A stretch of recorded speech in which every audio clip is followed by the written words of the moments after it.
Hello friends, welcome to my video. আজিৰ এই ভিডিঅ'খনত মই আজি হৈ যোৱা আমাৰ মহাবিদ্যালয়ত political process in India political science major পেপাৰখনৰ প্ৰশ্ন কাকতখন সমাধান কৰিবলৈ ওলাইছোঁ। আৰু আজিৰ এই প্ৰশ্ন কাকতৰ প্ৰথম প্ৰশ্নটো আছিলে ভাৰতৰ প্ৰথম মুখ্য নিৰ্বাচন আয়ুক্ত কোন আছিল? ইয়াৰ উত্তৰটো হ'ব সুকুমাৰ সেন।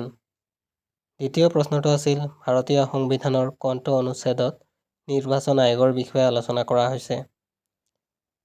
ইয়াৰ উত্তৰটো হ'ব সংবিধানৰ 324 অনুচ্ছেদৰ পৰা আৰ্টিকেল 329 অনুচ্ছেদলৈকে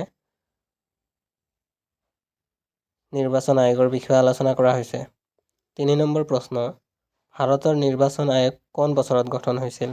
ইয়াৰ শুদ্ধ উত্তৰটো হ'ব 1950 চনৰ 25 জানুৱাৰী তাৰিখে।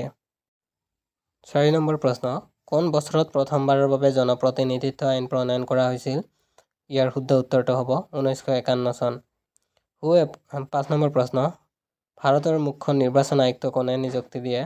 ইয়াৰ শুদ্ধ উত্তৰটো হ'ব ৰাষ্ট্ৰপতিয়ে। 2 নম্বৰ শৰ্ট এনচাৰ আৰু লং কুৱেশ্যনৰ উত্তৰবোৰ ভিডিঅ'ৰ শেষত ফটো মাৰি দিছোঁ, গতিকে আপোনালোকে চাই ল'ব। আৰু যদি ভিডিঅ'টো ভাল লাগে তেতিয়াহ'লে লাইক, কমেণ্ট এণ্ড শ্বেয়াৰ কৰিবলৈ নাপাহৰিব। লগতে চেনেলটো ছাবস্ক্ৰাইব কৰিব। ধন্যবাদ। এয়া প্ৰশ্ন নম্বৰ 2ৰ 1 নম্বৰটোৰ উত্তৰ ৰাষ্ট্ৰীয় দলৰ চমু টকা। এয়া 2 নম্বৰটো নিৰ্বাচন আয়োগৰ গুৰুত্ব।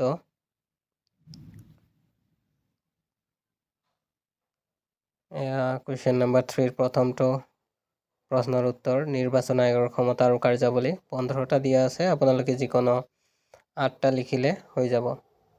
এইটো 3 নম্বৰৰ 2 নম্বৰ প্ৰশ্নটো নিৰ্বাচন প্ৰক্ৰিয়া ভাৰতৰ নিৰ্বাচন প্ৰক্ৰিয়া সমানুপাতিক আৰু ফাষ্ট দা পোষ্ট। এইখিনি লিখিলেই আপোনালোকে ভাল নম্বৰ পাব বুলি আশা ৰাখিছোঁ। ধন্যবাদ।